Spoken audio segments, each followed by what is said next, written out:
principle of conservation of momentum is the total momentum of a system remains constant provided no external force acts on it. Welcome to another video. We're diving into the principle of conservation of momentum. For example, if you've got two objects and those two objects collide, the total momentum before the collision is said to be equal to the total momentum after the collision. Remember, momentum is a vector quantity, and that allows oppositely directed vectors to cancel out, so the momentum of the system as a whole is zero. Momentum is always conserved over time. External forces are forces that act on a structure from outside. For example, you've got friction and weight. Internal forces are forces exchanged by the particles in the system. You've got tension in a string, and then where you've got forces acting on each other, whether internal or external, it actually depends on the system you're working with and you're looking at. You may also come across a system with no external forces being described as a closed or isolated system. For example, you've got a swimmer diving from a boat. The diver will move forward, and to conserve momentum, the boat will move backwards. This is because the momentum beforehand was zero and no external forces are present to affect the motion of the diver or the boat. Let's deal with one-dimensional momentum problems. Momentum equals to mass times the velocity of the object. Using the conservation of linear momentum, it is possible to calculate velocities and masses of components in the system. For example, trolley A of mass 0.80 kg collides head-on with stationary trolley B at a velocity of 3.0 meters per second. Trolley B has twice the mass of trolley A. The trolleys stick together. Using the conservation of momentum, calculate the common velocity of both trolleys after the collision, and then determine whether this is an elastic or inelastic collision. Now, from the diagram you have on the screen, trolley A moving towards trolley B, and the trolley B is stationary. So the momentum before collision is the mass of A multiplied by the velocity of A, which is 3.0 meters per second, and then plus the mass of B times the velocity. That gives zero. All right, that gives zero. B is stationary. The velocity is zero. Therefore, the momentum will be zero. And then after collision, all right, those two trolleys will have the same velocity, which we call common velocity.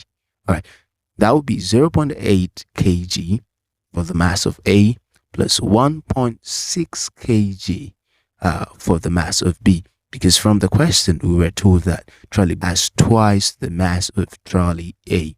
So if trolley A has a mass of 0.8 kg, trolley B will definitely have a mass of 1.60 kg, which is twice that. And then into the equation, you would have 2.4 kg multiplied by V, which is the common velocity.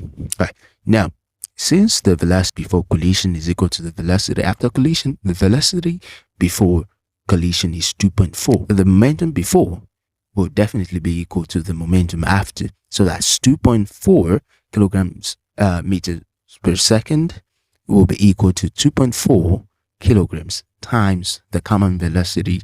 Divide both sides by 2.4 kilograms. You would have a common velocity of 1.0 meters per second. And then the other part of the question, talking about if this is an elastic or inelastic collision,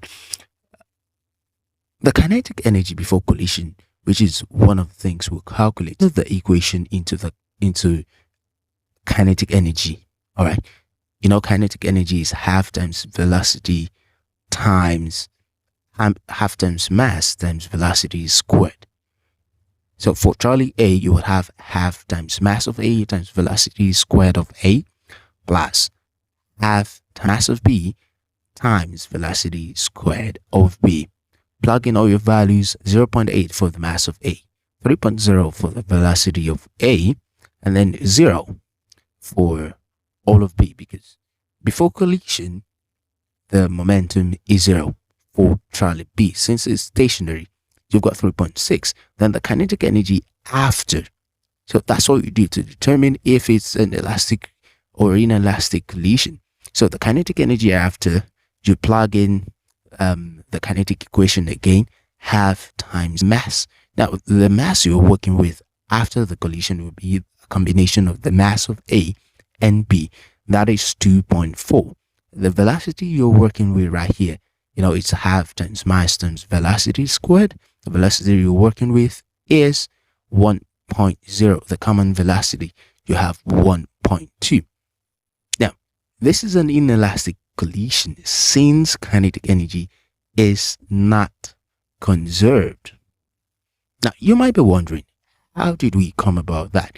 Actually, to find out whether a collision is elastic or inelastic, compare the kinetic energy before and after the collision. If the kinetic energy is conserved, it is an elastic collision. If the kinetic energy is not conserved, then it is an inelastic collision. So from this question we solve, the kinetic energy is not conserved. Elastic collisions are commonly those where objects colliding do not stick together and then directions. And then inelastic collisions are where objects collide and stick together after collisions. That'll be all for this video, guys.